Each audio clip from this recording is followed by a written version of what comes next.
Good afternoon, everybody. Welcome to this week's sermon recap. This week on Sunday, we're going to be covering Mark chapter 9, verses 42 through 50, a really important end to Mark's ninth chapter. So, really in the thick of it right now. And Jesus gets into an intense dialogue here with the disciples. And so, in many ways, this is a continuation of last week. And so you can picture Jesus once more in the house in Capernaum as we're reading through this text. So we're going to do what we always do. We're going to dive right in. I'm going to read verses 42 through 50 of Mark chapter 9, and we're going to give you kind of the big pieces here as we prepare for Sunday. So we'll get right into it.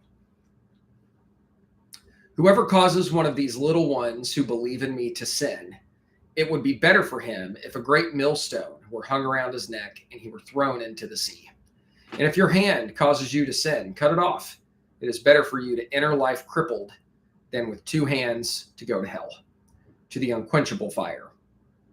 And if your foot causes you to sin, cut it off. It is better for you to enter life lame than with 2 feet to be thrown into hell. And if your eye causes you to sin, tear it out. It is better for you to enter the kingdom of God with one eye than with 2 eyes to be thrown into hell, where their worms do not die and the fire is not quenched. For everyone will be salted with fire. Salt is good, but if the salt has lost its saltiness, how will you make it salty again? Have salt in yourselves and be at peace with one another.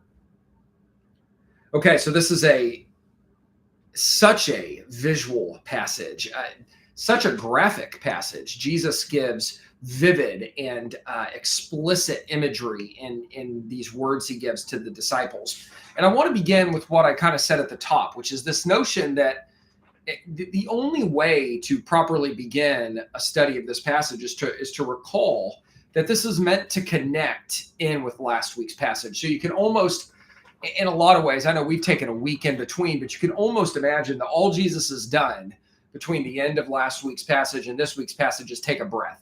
So he's just taking in a breath, and then he continues into the same concepts he was already speaking about. And so what that means for us, and I think this is important, is that when Jesus references here at the top, whoever causes one of these little ones who believe in me to sin, it would be better for him if a great millstone were hung around his neck and he were thrown into the sea.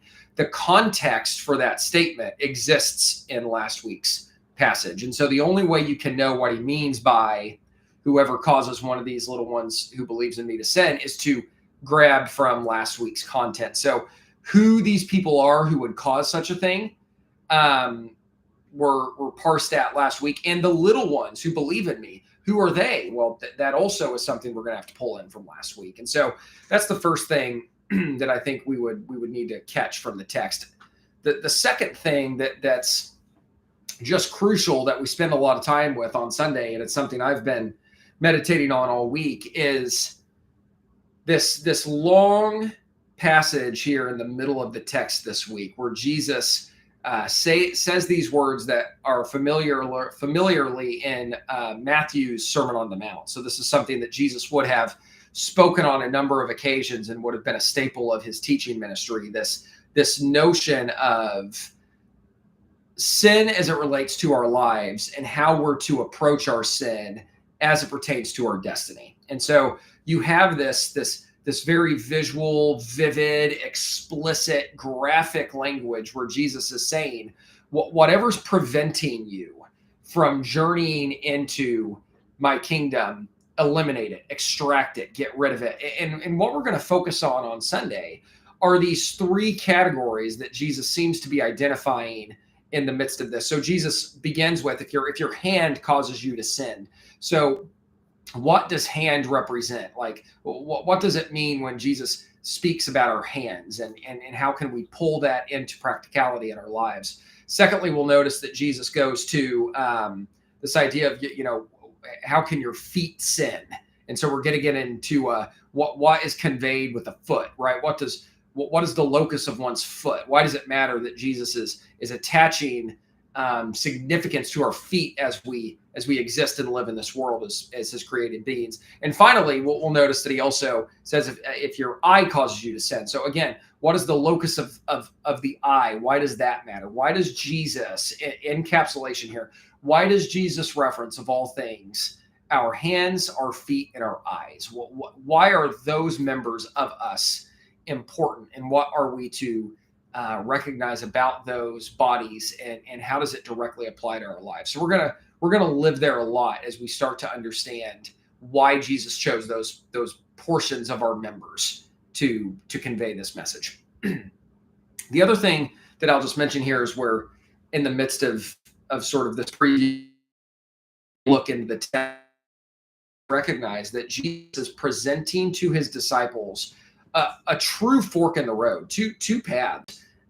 With each of these things, Jesus presents to the disciples, whether it has to do with the hands, the feet, or the eyes. He gives us this fork in the road between the kingdom of God and life, and hell and death. And there's this understanding that how we carry ourselves in this world and the posture which fuels those actions is leading in one of two directions. And so we see Jesus once more operating with intense dichotomy. There are two destinies here, and we're really going to want to lean into what that means practically for us as Christians, and as those who are potentially curious about Christianity, or even those who are skeptical about Christianity but are nonetheless willing to listen. We're going to have to understand what these two paths entail, and the actions that support those paths. And so we'll certainly spend a lot of time there in that middle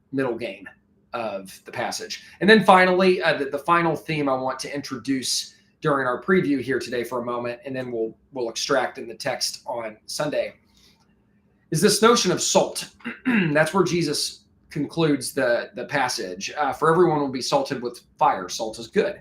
But if salt loses its saltiness, how will you make it salty again? So salt in yourselves, Jesus says. You need salt. And so what's that mean? What's the salt all about?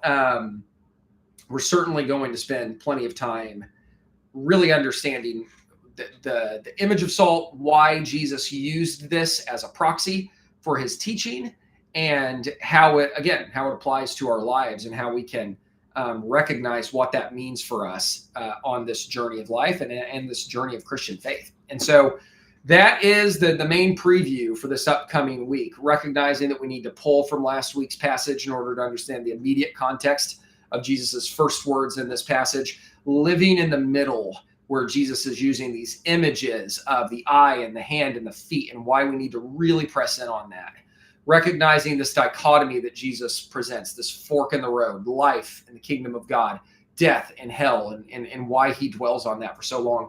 And finally, what this study is on salt, and how we'll be able to recognize that in our own lives.